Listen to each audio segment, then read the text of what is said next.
Hey guys, it's Tim, and this is Pro Wrestling Unlimited as we are here on the 11th of August, 2019. Nick's fan is going like a motherfucker. What's going on? I will fucking end your bloodline. What's up, guys? Welcome to the show. I guess I'm just gonna die of a fucking heat stroke now because Tim doesn't like my fan. I didn't say I didn't like it. I was just saying it was loud, but I didn't say turn it off. Fuck it. Is it out of the way now? I don't even hear it. Okay, cool. Awesome. What's going on, everyone? Welcome to the SummerSlam recap. A SummerSlam that was just all right, which I feel like is something WWE needed. Really? Just all right was needed? They didn't need a fucking banger out of the water show. Because they've had banger out of the water shows this year. They like haven't what? had let me try to think. Extreme Rules wasn't terrible for what we were given. For what we were like presented with. It wasn't the worst pay-per-view I had ever seen. Stomping Grounds is pretty bad. Stomping Grounds did stink, but yeah. But instead of, trying to go out of the water, I do appreciate them just being like, look, let's just put on a solid pay-per-view. And this is what that was. The matches in here were all right. They did the job. They furthered stories. They ended stories. And it's going to be nice to see where it goes. Now, here's the thing. What? I want to know in the chat, how many of you had problems with your WWE network? Because I did for the first quarter of the show. Yeah, I had the same problems as well. I kept getting an error saying there was like too many devices on the stream or something. Hold on, I have the screenshot here. It literally said this happened at least 12 times in the first 3 to 4 matches. Mm-hmm. It said something went wrong. You've reached your limit for concurrent playback streams. I would click OK and then I'd be fine. Like, what the hell? Other people said they were buffering. Other people said that there was like a lag where things were behind as far as the audio.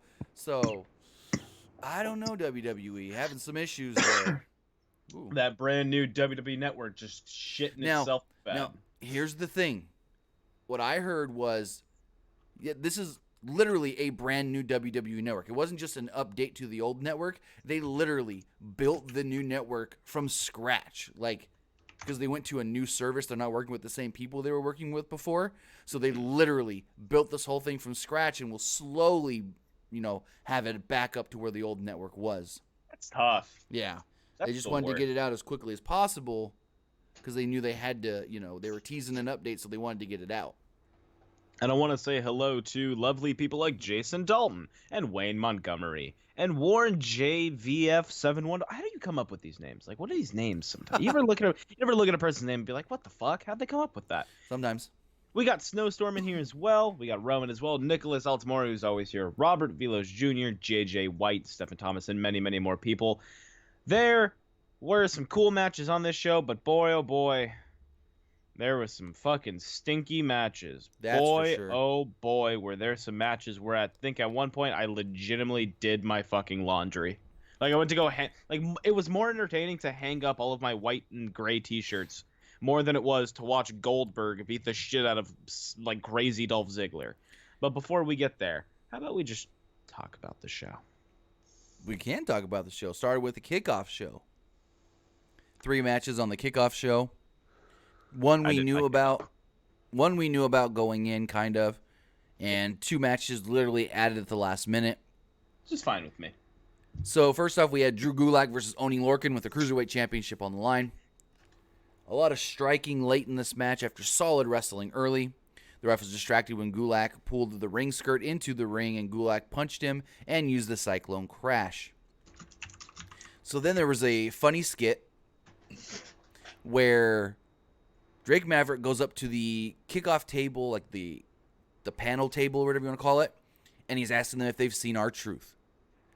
And the camera's all panned in right on him, and I think he's sitting next to Beth Phoenix and Coach he's standing next to. And he's like, have you guys seen R-Truth? I'm looking for the 24/7 champion. And they're like, no, we haven't. And he's like, well, if you've seen him, let me know. Here's a flyer. Send me a DM on Twitter.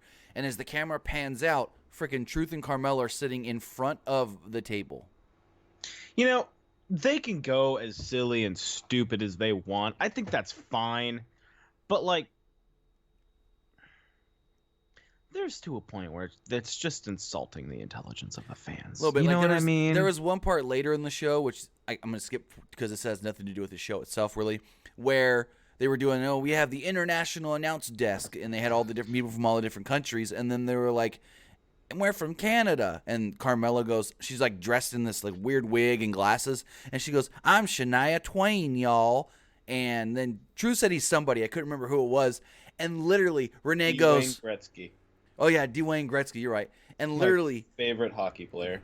Literally, Renee Young goes, your girl looking cute, Graves. I was like, wow. Oh, wow. yeah, they're all pretty upfront with that shit now. I guess, even though he still drools over Mandy and Alexa. But, anyways, next match we did have was... No, Alexa. Hell yeah. Upcoming games, baby. Whatever. Your Alexa just loves to fuck you up. Get a Google. Just get a Google Home like a human being. I've already got 2 Alexas in the house, and they're synced, and all my lights are synced to it. Nice. Do you have the Alexa Big or the Alexa Dot? Just the regular Echo. Okay, so like the normal, like shaped like a pee-pee? Hockey puck. Oh, okay, the Echo Dot. That shit fucks hard. It's all good. So, next up, we had Apollo Crews versus Buddy Murphy. Great. Like, I love the fact that like someone was just like, yeah, why not these 2 guys? That'd be fun. Yeah, but it was all just to get over Rowan. That's fine. So they went 4 minutes. Murphy did a running flip dive that woke up the crowd. Eric Rowan then showed up and attacked Buddy Murphy for the DQ. Rowan was mad and said, get my name out of your mouth. Beat the crap out of him. I'm interested to see where this goes, but I really hope it ends up with Buddy Murphy winning his first feud, up here on Main. Crazy JJ 26, I know. We all know. Literally no one has to guess. You know what was really crazy is there was not one live shot all night of Roman Reigns. That's bonkers. I was flabbergasted that we did not see one live shot of Roman. Even Roman walking up and telling Seth, like, go get him or something. Like, it was literally Bret Hart that had to go up to him. Yeah, it was Bret. Because when Seth was standing there, I'm like, someone's going to walk up to him. And I'm like, probably going to be Roman with a go get him kind of thing. And it was Bret Hart. Like, what? It feels like Dean. He was like, good luck. Oh, no, he's in Japan right now. Is he? Oh, yeah, the G1. Forgot he wrestled. He didn't make it to the finals, though, unfortunately. He lost to Jay White. Stop. So Elias is out now. He's ripping on the town of Toronto about the Maple Leafs not winning the Stanley Cup, and said the Blue Jays don't draw. They don't. The Blue Jays don't draw. That's not even though 2 nights ago they had WWE night at the Blue Jays game. Like Bliss was there, Braun Strowman was there. Hold on. We need to talk about Braun Strowman for a minute. Why? Do you follow this man on Instagram? Braun? Yes. I think so, but I rarely check my Instagram. So, yesterday, you would have thought it was fucking spring break. Braun Strowman, Drake Maverick, Tyler Bate, Mojo, Noe Jose. They're at this fucking hotel pool party with, like, just babes everywhere and people getting drunk and hammered, and he's got it all over his Instagram. Mojo has got it on his Instagram. Noe Jose all on their Instagram stories. Like, this thing was freaking lit. Good on him. Fuck yeah. Lucky him. Like, there was one part where, like, Mojo's like, this man's crazy. He's, like, standing in the middle of this pool on this, like, little island thing. And you could tell he's kind of drunk, sitting there, like, posing and, like, stretching and everything, trying to, like, pop the crowd there. Nice. That's like, dope. Fucking Braun goes hard on that White Claw. White Claws go crazy hard. So do vodka Red Bulls. I had one yesterday. I had like 9. He's always posting, got me a White Claw. Good. But it's not just a White Claw. It's always a case of White Claw. Got me a White Claw, and by White Claw, I mean like 60 fluid ounces of it. Oh, yeah. He's always got the back of his fucking truck full of them. Anyways, I digress. Elias, ripping on the town of Toronto. Then, the Edge's music hits. Crowd goes bananas. Edge doesn't say a single word. Comes down, spears Elias, walks off. Because, Edge ain't allowed to do anything physical in WWE where he gets touched, so he had to go out there really quick. Yeah. So then we had Alexa Bliss and Nikki Cross defending the Women's Tag Team Championships against Billie Kay and Peyton Royce. I liked Alexa Bliss's gear here tonight. She looked like Buzz Lightyear. Yeah, it was cute. It was cool. I liked it. Bliss and Cross retained. Not much to this match. There was a spot where Peyton Royce got bounced off the ropes and Billy tagged herself in. Peyton turns around to get out of the ring. Billy gets into the ring at the same time, and they kind of like bump into each other. Billy Kay is so uncoordinated sometimes. Sometimes, but man, I still love them. I think they have fire charisma. So, again, not much to this match other than Bliss won with a Twisted Bliss. And then I guess tomorrow we're supposed to be getting another tag title match where Cross and Bliss will be defending against the Kabuki Warriors. So then to open up the main card, the main show, we had Becky Lynch versus Natalya in a submission match with the Women's Championship on the line. This was a pretty good match. I really enjoyed this one. Lynch retained with a disarmer. The crowd was cheering for both of them. You would have thought Natty would have got a bigger pop when she came out, but not as much as I assumed. It's kind of split 50-50. There was one spot where Becky put the sharpshooter on Natty. She couldn't get out for a while. And my first thought was, shouldn't Natty have perfected an escape for the sharpshooter? So that way she knows all ways to get out so no one can get out that way from her? Yeah, I guess you could say that about anyone who has a submission finishing That's what I'm move. saying. But Shouldn't you perfect the best ways to get into your move and the best way someone can get out so that way you know how to counter all the different ways? In theory, yeah, but I mean, how many of the people do you think of the fans that are general fans do you think thinking about that? They mentioned it on commentary right after I tweeted it. No. I think it was Corey Graves is like, or no, it might have been Renee. She was like, you would think that Natalya would know a quick way or an easy way to get out of this. Luke Mike with the $1.99 super chat donation. Oh, we'll talk about that. Bray Wyatt's new theme. Oh yeah, it's a banger. So, match went on. Good, stiff, hard hits from both women. Eventually, Natalya got caught with a disarmor. Becky retains the Women's Championship. For what it was, I guess it was fine. I just felt like... I think it was a good opener for the show. Yeah, that's true. Trish Stratus, then interviewed here by, I think it was Kayla Braxton. Doesn't really matter. Felt very, very scripted. Shocking. Then, out came Dolph Ziggler. Oh boy, oh boy, oh boy. My favorite match of the night. He came down to the ring, and he stood there, and he waited for Goldberg, and Goldberg then came out. Nah, he didn't just do that. What? He cut a promo. I missed that because my stuff was buffering during Goldberg's entrance. I literally didn't see Goldberg's entrance. I just assumed he walked out. He cut a promo that said Goldberg isn't even here, so I challenge anyone in the back. Oh, okay. And then Goldberg music. Because like, literally, Dolph was halfway down the ramp. I got the buffer thing, and then it shot fast forward to Goldberg walking up the steps. Yeah, it was tough. Gotcha. See, I didn't see any of that. Okay. So, match starts, and Goldberg, him and Ziggler go face-to-face for a second, and then Ziggler hits him with a couple super kicks, and I'm like, wait, what? Yeah. It was a little weird, and then Goldberg just wrecks him with a spear, hits him with a jackhammer, pins him 1, 2, 3, and then Ziggler thinks he's Jeff Hardy. So if you remember back in, 2003? I was born then. Undertaker had a ladder match with Jeff Hardy on Raw. Wrecked Jeff Hardy, but Jeff Hardy got some good offense in as well. And after the match, Jeff Hardy grabs a microphone. He's laying up against the ropes, and he's like, "You can't kill me, Undertaker. I'm still here."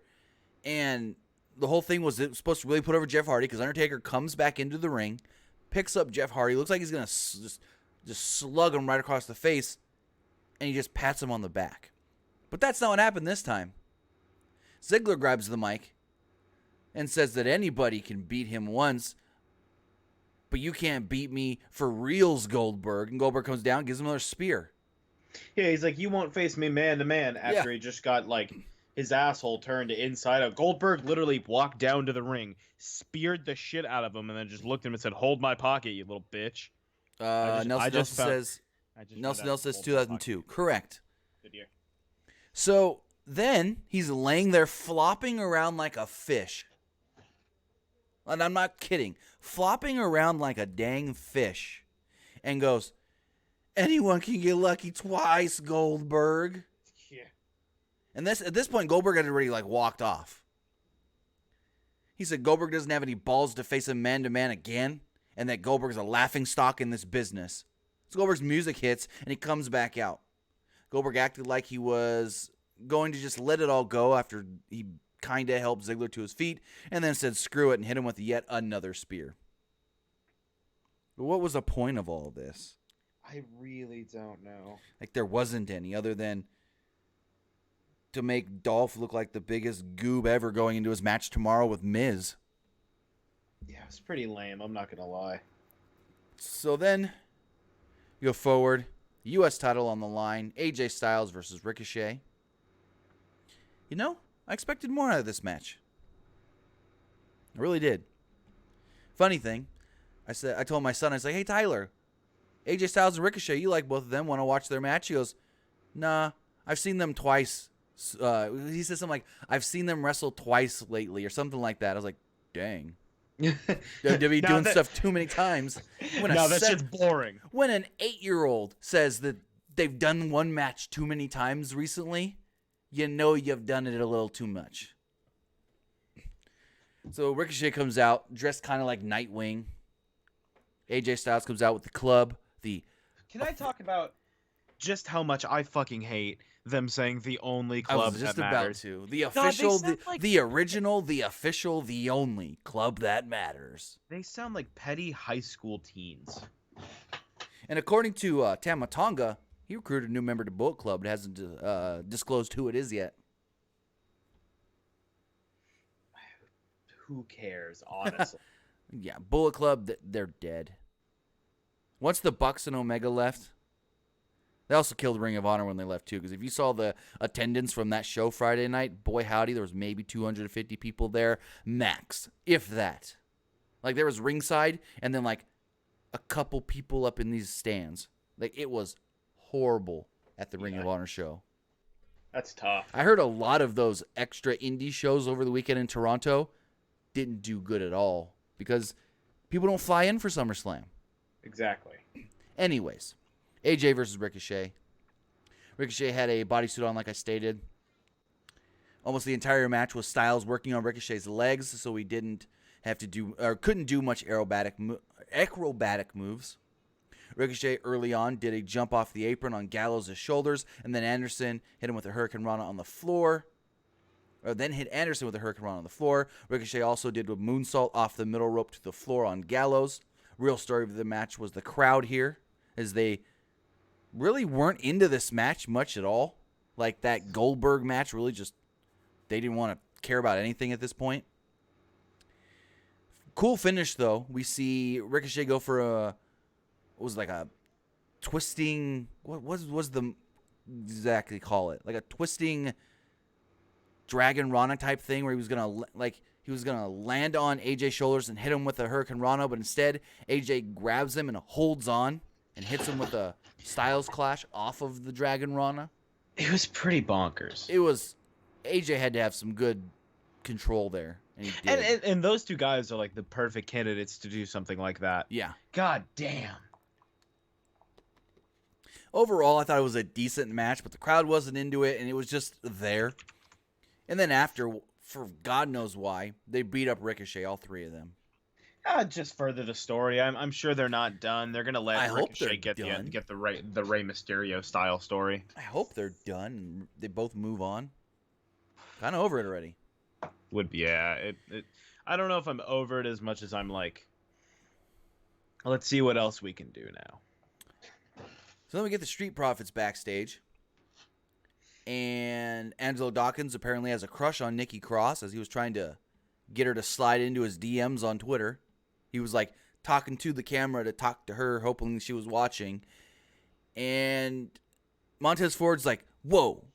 And I thought he was going to say something like she's married or whatnot. And then he points. Really, and up comes Ric Flair. I was hope it was gonna pan over to Killian Dane. That's what I thought too. I thought the exact same thing. That Killian Dane was gonna wreck him because he's that's my wife.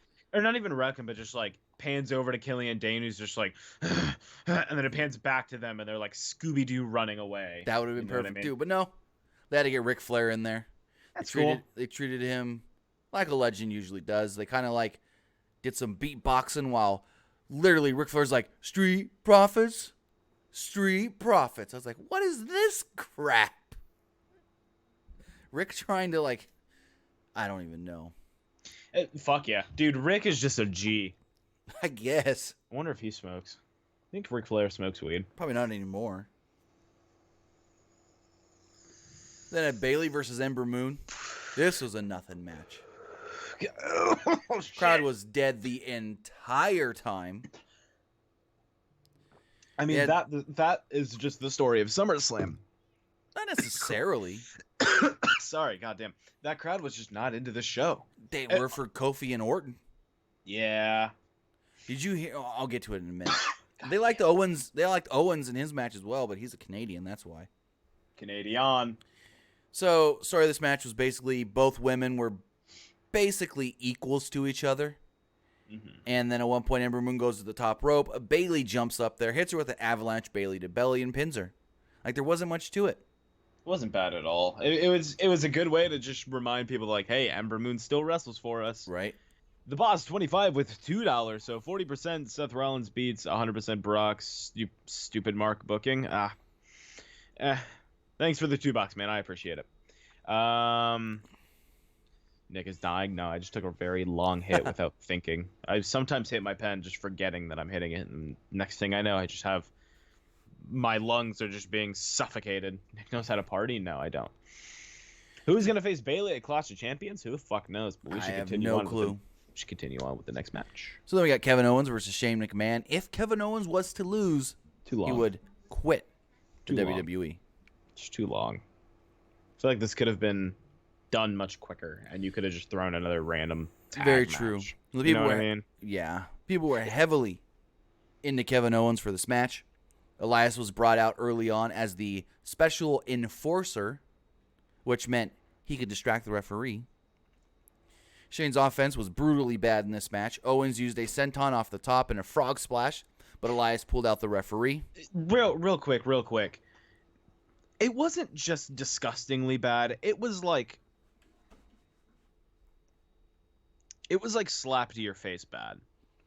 'Cause it was like he's doing so bad, and like this is a main storyline. Yeah.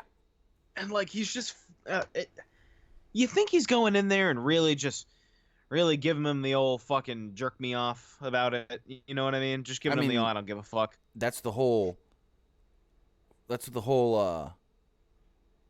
best in the world thing's supposed to be. We know who you think the best in the world is, but we're going to tell you Shane McMahon, you little fuckers. Well, right. Do you think Shane's going out there though and being like, I'm going to just do dog shit. I'm just going to do, Shawn Michaels, Hulk Hogan levels of bullshit. No, because he trains with freaking MMA guys on striking. Oh, that's fair. That's true. So, Owens had a few chances to use a chair. Shane taunted him to use it to cause disqualification. Owens ended up hitting Elias over and over with the chair. He did. Owens did a cannonball off the apron on both Elias and the referee on the outside. So logically, you would think, okay, that's a DQ because he took out the referee. But no, referee's discretion didn't call it. In the end, Owens had the referee throw the chair out of the ring. So he gave Shane a low blow as he wasn't looking, hit him with a stunner, and pinned him. Literally punted his cock 9 yards the other way. Yeah. So Owens doesn't have to quit. I guess that's fine. And here's the thing. I'm interested to see what they do with him now. This is the first time Shane McMahon has lost a singles match since he became best in the world. Shut up. Shut your fucking mouth. Don't tell me that. Don't say that kind of shit to me. That's not true. You're lying. Yeah, it's the first time he's lost a singles match. No. And the only other two losses I think he had were when him and Miz lost the tag titles to the Usos, and then the Extreme Rules when he and McIntyre lost to Undertaker and Roman. My God, you're fucking shut up, dude. Is he the most protected man in the company right now? Him and Kofi. Fuck. God, imagine in 2019 your protected man is Shane McMahon. The best in the world. I'll kill you. I will fucking kill you. So then we got does better. Charlotte Flair versus Trish Stratus. This was... It got better as it went on, I'll give it that. it took too long for it to get only as good as it did. So early on, spots That were makes sense. sloppy because you can 100% tell that this match was written down and planned out spot for spot early on, at least in the first half of the match. You can completely tell Trish was, I got to hit this spot, and then we transition and go to this spot, and then we transition and go to this spot. And, it got better. Like I said, it got better as it went on. The crowd was quiet early for this match. Stratus took a big bump off the apron, did a Luthez press, whatever you call it, Luthez press. Looked okay. She also did a Frankensteiner off the top rope to Charlotte Flair. She did the Stratusfaction, and Charlotte kicked out. Then at one point, Trish put on the figure 8. Well, first the figure 4. Then she put the figure 8 on Charlotte Flair, but Charlotte was able to get out of it because it's her move and she knows how to get out of it. Like I said earlier with Natalya. True. Anyways, they did a couple more lucha spots. Then there was a spot where Trish went for the what's it called? The chick kick? I think it's what they call it. Yeah. The chick kick. It's been so long since Trish has wrestled. I don't even remember. She had the chick kick, and again, Charlotte kicked out. So Charlotte kicked out of all of Trish's big moves. Eventually, she got Trish in the figure 4, bridged it into the figure 8, and within moments, Trish Stratus tapped out. And I couldn't tell 100% because they were blaring Charlotte's music as soon as the match ended. But it felt like that crowd when Trish tapped, they went silent. Yeah. It felt like. Oh yeah. And I hope Trish is okay because she tries to climb up on the turnbuckles to do her little wave to the crowd. She could put any weight on her right knee. Yeah, that was a lot. All four corners. I thought I was just seeing something. No, every time she tried the first one, and she kind of slipped it first. She went to the first rope, first set of ropes. She went to go to the second, and she slips a little and catches herself, and then she goes up, but she's got her leg elevated where she hops from bottom to top, middle rope. She goes to the next one, and she knows this time, so she climbs up on the first rope and then hops from the bottom to middle, and she does that all four corners. And then when she got out of the ring, she jumped down off the apron again with her leg up, so she didn't put any pressure, and then she kind of seemed okay-ish walking to the back, but you can tell that the ref was literally staring at her knee the whole time as the camera's panning back as they're walking up the ramp. So I hope she's okay. Yeah, that's kind of scary. That's horrifying. Like the ref was staring at it. She rubbed it a little bit, and then they, walked off. So hey now, gotta rub it out. Hey. So see Seth Rollins backstage, and Bret Hart comes up to wish him good luck. They need another Canadian to get a pop. Oh, Canada. So then we get Kofi Kingston versus Randy Orton, with the WWE title on the line. And I guess we're getting them again based off of the finish.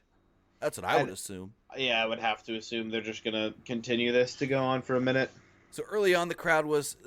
A lot of these matches, it was early, the crowd wasn't into it, and then finally they got into it. There was at one point, there was a... Kofi's... What was it? Kofi's stupid, Orton sucks chance. Like, Kofi stupid, Orton sucks. I think that's what it was. That's... I guess. I know they were doing the back and forth, and I know they said the Kofi stupid. Yeah, it was Kofi stupid, Orton sucks. Kofi stupid, Orton sucks. I'm like, okay, sure, we'll go with that. So Kingston came off the top rope at one point and was caught with an RKO. That was fucking awesome. Orton waited way too long to go for the pin. Kingston rolled out of the ring. Orton went out of the ring with him and started taunting Kofi's family right in front of Kofi. And Kofi just went crazy. Both men got counted out. Match ends in a double disqualification. Or double counted, I mean. It was just kind of, 3 straight years of shitty. And not only does it end in a double count out, but then Kofi just goes crazy with kendo stick shots on Orton. And crazier to the point of somebody that was there live messaged me and goes, Kofi and Orton's over, and when Orton got out of the ring, he was very slow and ginger-like. Like, he was cautious getting out of the ring. Huh. Interesting. Yeah, like he got out of the ring slowly. And, gingerly, like he was trying not to hurt him. I don't know. That's just what. Like someone sent me a picture of him walking up the ramp, and they were like, Orton got out of the ring slow and gingerly or something like that. And I was like, okay. Not what I expected from this match at all. Yeah, me neither. So then we get. Do you want to take this one? Bray Wyatt versus Finn Balor. Dude, all I want to talk about is just the absolute banger reworking of his theme song. It's just like a dope, power metal song now, and it's insane. It's like an updated version of his old music because you could still hear like the old in there, but with like the new, like you said, power metal theme to it, tone. It was insane. How about that lamp? That lamp was also pretty gnarly. It was his old fucking head before he got the new dreads in the mask. Like that dude's fucking insane. I want to know how much of this is him and them coming up with stuff. Like him coming up with it or them? Because I've heard in the past a lot of the stuff he did was his ideas. Here's the thing. I wouldn't put it past Bray to be like, look, Vince, a lot of people give you shit for having weird, out there kind of unobtainable ideas. Give them to me. Right? Maybe they're just giving him shit and like, this is what he spins it into. That's his fucking head, bro. Yeah. So I don't know what I don't. I just want to touch on real quick. Go for it. I don't know what happened in Bray Wyatt's head for him to just be like career renaissance. I mean, it's working. In one match, he's become significantly more interesting than he was in a handful of years. Since at least 2014. Since the Anybody But You Roman stuff. Go ahead. In this one showing, I would not be surprised one bit if he shows up tomorrow night on Raw and been like, Seth Rollins, let me in. I want the title. And then challenges Seth or something. Like he got over so big tonight that the crowd would be behind it. And yes, he squashed Finn. This was a squash match. Basically. And he squashed Finn. Yeah, Finn got like 3 moves in. But here's the thing. That's perfect. Because now when Finn comes back from his time off, what's he going to come back as? The demon? The demon. But they only use the demon on special occasions. And you're telling me that like some really good long-term storytelling of Finn just getting fucking ass demolished, just fucking dismantled at SummerSlam.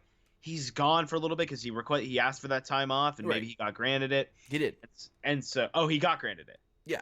Okay. He's going to be gone for about a month, I believe. So he's going to be gone for a whole month. Bray is going to just torment all these fucking people. He's probably not going to go for anything specific. And when Bray comes back, and he comes back as the demon, and this can continue, that's insane, dude. So you're saying Bray versus Finn again? Demon versus...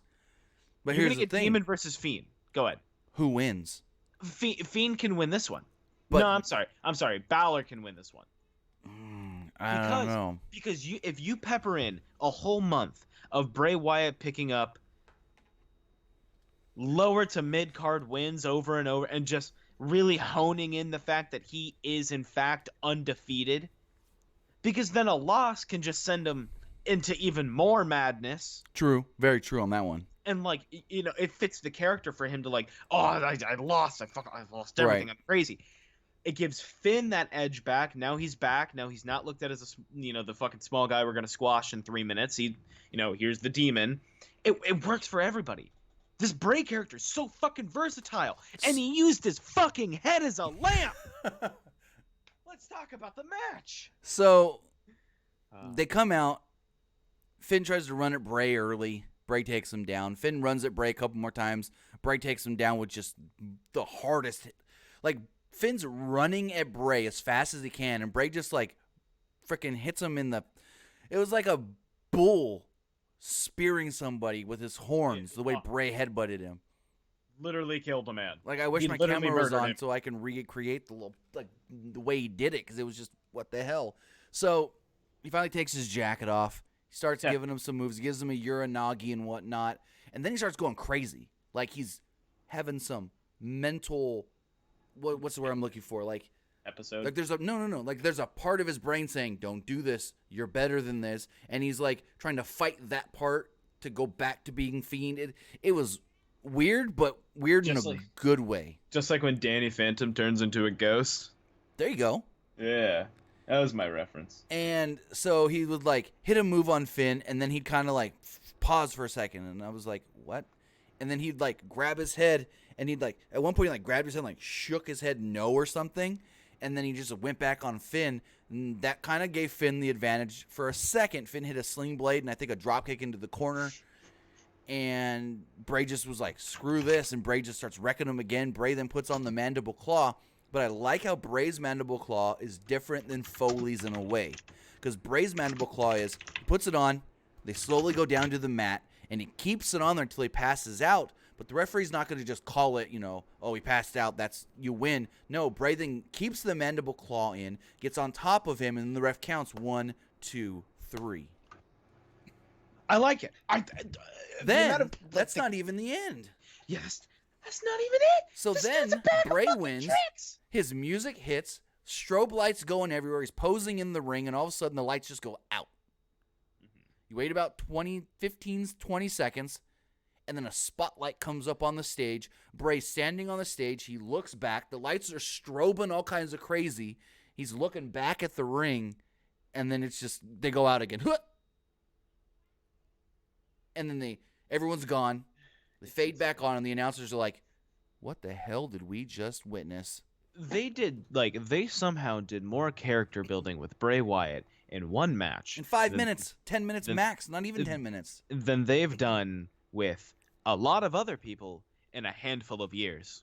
This is fantastic. I'm so excited. And Kenny Omega asked the question. Here's the thing. If it's not going to end up being Finn, who's going to defeat The Fiend?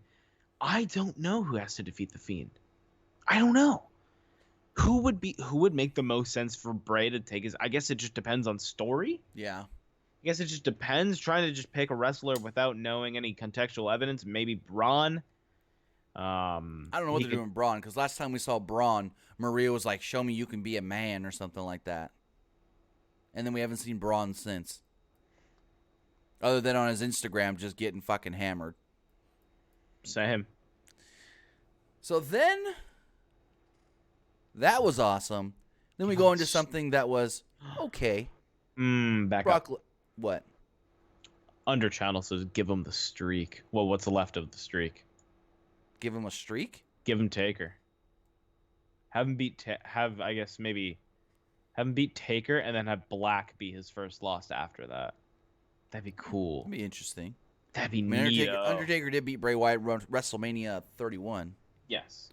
Which, I know a lot of people would give that match crap, but Bray was hurt in that match. When they were practicing earlier in the day, Bray actually like fucking wrecked his ankle and could barely put pressure on it throughout that whole match. So that's why a lot of people shit on that match, because they're like, Bray just looked bad. But it was the fact that Bray was legit hurt hours before the show. Anyways, going forward, we go from that awesome segment, awesome match, whatever you want to call it, to Brock Lesnar versus Seth Rollins. Wasn't awesome. Wasn't bad. Wasn't bad, but it could have. Yeah, I guess it was. I guess I was expecting more when I really shouldn't have been.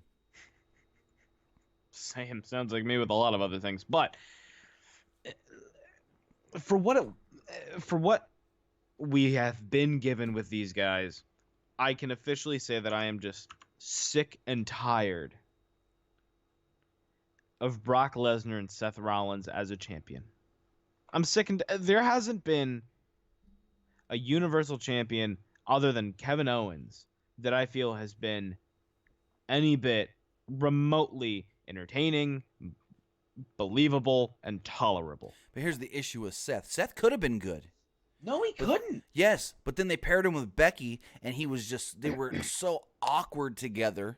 Tim, he was on the decline well before they started really shoehorning the shit with Becky. And you know that. People stopped giving a shit. A little bit, yeah, but he's nothing without Dean Ambrose. He is nothing without. No.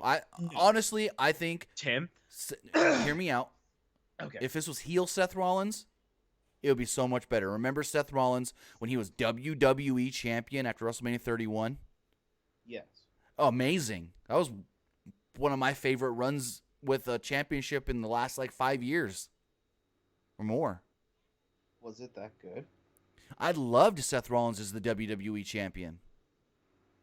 Unfortunately, he got hurt and had to relinquish it, even though he's probably going to lose it to Roman anyways. But I thought him as WWE champion in 2015 was great. I wasn't too attentive back then. Right. It was basically like on the mic and in the ring, no one was better than him at the moment. He was just that good. But I digress. This match. Yeah. Good, not great.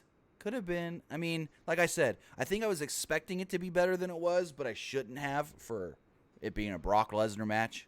Exactly. Rollins used the curb stomp very early on, like at the beginning of the match. Tried to go for a pin. Didn't get it.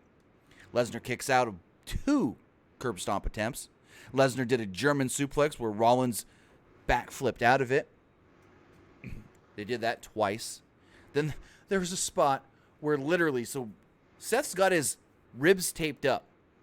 Brock grabs the tape from behind and just starts swinging Seth around in a circle while he's holding onto the tape. I'm like, oh, that's where we're going with this. That looked painful. And there's another spot where they're in the ring, and Brock goes to grab Seth from behind in like a bear hug, and you hear Seth just yell, "No, please don't do it." So the match finally spills out to the outside. Brock Lesnar starts pulling the top off of one of the announce tables, and Seth gets the advantage on Brock, lays Brock out onto the table, goes to the top rope, jumps off with the frog splash, and sends Brock through the table. And you know that's not impressive as the Shane McMahon one? Yeah. Because Shane actually jumps farther. He does. And he's like 15 years older than Seth. I digress. Anyways, so Seth's got Brock down. Seth's down as well. Referee's looking at him like he's going to stop this match. And they both start crawling and crawling. Brock gets into the ring. Seth's on the steps, pulling himself up from the back of the turnbuckle. And you hear Heyman go, "Ref, start counting him. Start counting." Like, he's about to get in like 2 seconds. So he gets into the ring. They both run at each other. Brock gets a couple big moves on him. And then Seth finally catches him once again with it was weird, though, because Seth's hitting him with super kicks, but they're not actually calling them super kicks for some reason. Unlike everybody else, they call it a super kick. They were like, "Oh, kick to the face." Yeah, it was really weird. So he hits him with a couple of those. Like, Brock goes for an F5 attempt. Seth gets out of it, kicks him in the face. Brock doesn't really go down. Kicks him again. Brock goes down, hits him with a curb stomp. 1, 2, 3. Seth Rollins, new Universal Champion. Sure. Also, I hope Brock's gone for a minute. I forgot to say, at the beginning of the show, we got pyro. Brock was the only wrestler to get pyro for his entrance, and then Seth got pyro for his little victory celebration. So everybody that cries for pyro, there we go. We got pyro. It's not needed. Overall, SummerSlam may not have been a great show, but it was still a decent pay-per-view. But now I want to hear from a couple people. I want to get some calls. Okay. I want to know what you guys thought. If you want to call in, 559-475-8473. We'll take a couple calls. We got some time to kill here. I'm going to take a look at the chat with Kevin Pavo. Who do you think is going to be the challenge sets for the title? I don't know. Maybe like Goldberg. Goldberg also had prior. That's pyro. right. Again, I didn't see Goldberg's entrance because my network buffered. My network buffered, so I didn't see Goldberg's entrance. Thanks, iDub Savage. You're a handsome man. I think handsome woman. I don't know. Next person that could challenge Seth, Drew McIntyre. Probably Shane. Let's take this call. Caller on the air. What's going on? Hey, Tim. How's it going? Pretty good yourself? I'm doing well. So, do you think The Fiend, Bray Wyatt, will be the next challenger for Seth Rollins? No, I didn't say that. I'm just saying, like, he was built up so big tonight in a positive way that if they were to shoehorn him in, it wouldn't be a bad thing. I don't think he is. I think Drew McIntyre should be.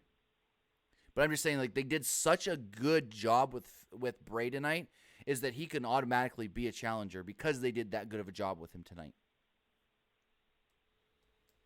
Speaking of Drew McIntyre, where was he? I haven't seen him in a while. He was on SmackDown on Tuesday. Not really doing much with him. I mean, he was on Raw Monday. He's kind of got that little mini feud going on with Cedric Alexander on Raw. Yeah, we haven't really gotten a winner of that feud. True. I mean, they're just beating the crap out of each other. Not even having a match.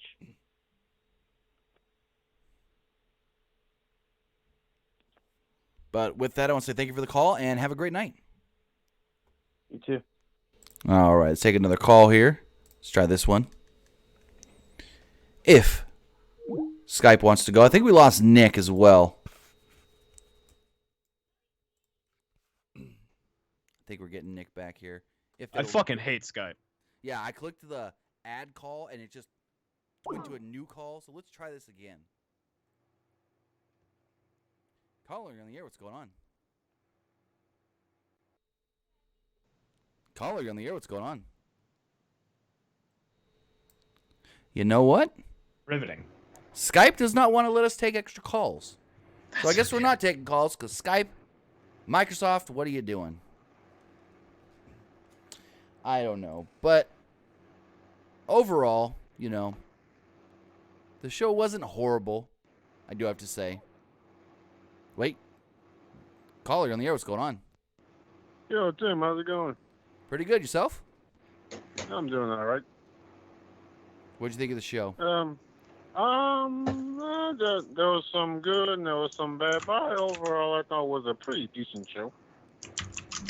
Yeah, same here. My only issue is that finish between Kofi and Randy. Yeah, that was horrible. You could have just put Kofi over. You could have, or Very you could true. have decided Randy. Very, very true. So where do you think this is gonna go? Next pay-per-view? What, they have a street fight or something? Kofi and Orton? Yeah, 'cause Probably. They're dragging it. You can drag it out, but I think you should end it the next pay-per-view. Don't drag it on too long. Yeah, I wouldn't either. I think that's a good idea. You do like a street fight, no DQ thing at Clash of Champions, and then you move on from there. I would agree. Also, did you able to catch the WWE 24 with Kofi? No. I gotta say, the WWE 24 it just shows you what they are outside the ring. It's pretty awesome. Oh, all of them have been great so far. I'm still hoping to do like a FCW turn to NXT. We may never get, but I'm hoping for that one. That'd That be would cool. be awesome. I know take my call, Tim. I was going to say, I know they announced the next 24 is going to be Ric Flair. Yeah, I saw that one too, and Rick, that's gonna be interesting. That's gonna be interesting. Yeah, it'll be interesting what they do with that one. But I want to say thank you for the call and have a great night. All right, thanks, my man. So they also announced for the WWE Network that they will be doing a 365 on Seth Rollins, but I assume we're not getting that till like next year. They probably started that at this year's Mania, and then it'll go till next year's Mania probably. Yeah. Because, I mean, what other... I mean, unless it starts at Rumble, it's either got to start at Rumble or Mania. Any other time just wouldn't make sense.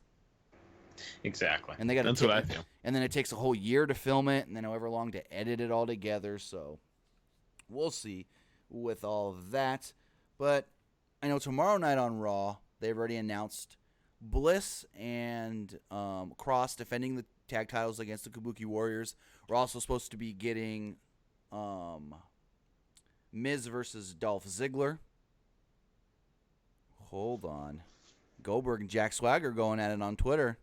Oh boy, oh little boy. bit. Hold on. I just couldn't care less. So, Swagger tweets, maybe if you have a match on Summerfest, you should actually be able to work a match at Goldberg. I'm tired of this shit. So somebody comments back and goes, I enjoyed it, don't hate. Like how most haven't told you to quit beating up guys that are being found at truck stops. He then says, at Goldberg will probably whip you in an MMA. In MMA, Jack Swagger then says, he can't run a spot, but you think he can touch me? And Goldberg just goes, easy, kid. That's tough. I couldn't care less. Like, everyone coming at Goldberg. I mean, even Matt Riddle was talking on Goldberg during the watch-along thing with Pat McAfee. You're not my bro. Yeah. Interesting stuff. But again, that was SummerSlam, or as Jack Swagger likes to call it, Summerfest. There's not much more really to say about the show. There's not much more to say other than you can follow me on Twitter at PW. No, that's not my ad anymore. What's my ad? ArmWeek21. You can follow me at ArmWeek21. You can follow us on Twitter at PWUnlimited. Follow us on Facebook, facebook.com/Pro Wrestling ULTD. Right here on YouTube. Tim, where can they find you? You have a stroke there for a second? Fucking probably, dude. You can find me at Timmy Buddy. And, of course, I will be live again tomorrow night following Monday Night Raw. Tomorrow should be an interesting day with all the fallout from SummerSlam. I believe, if I'm hearing correctly, Gargano is getting called up this week, most likely. It could change that day of. We don't know. Don't know if it's Monday. Don't know if it's Tuesday. But really, that's the only call-up that I've heard over the last 24 hours. So keep a lookout for that Gargano may be coming up. I don't know if Candice LeRae is going to come with him or not. So we'll see. Thank you guys for tuning in, and we will see you. Well, Tim will see you tomorrow night. And don't forget, if you ever miss any of the show, if you don't get in right at the beginning of the live show, you can always watch it back later here on YouTube, or you can head over and listen to it on podcast services like iTunes, Google Play Music, Spotify, iHeartRadio, and Stitcher Radio as well. Fuck yeah, guys. See you later. Have a good night, guys.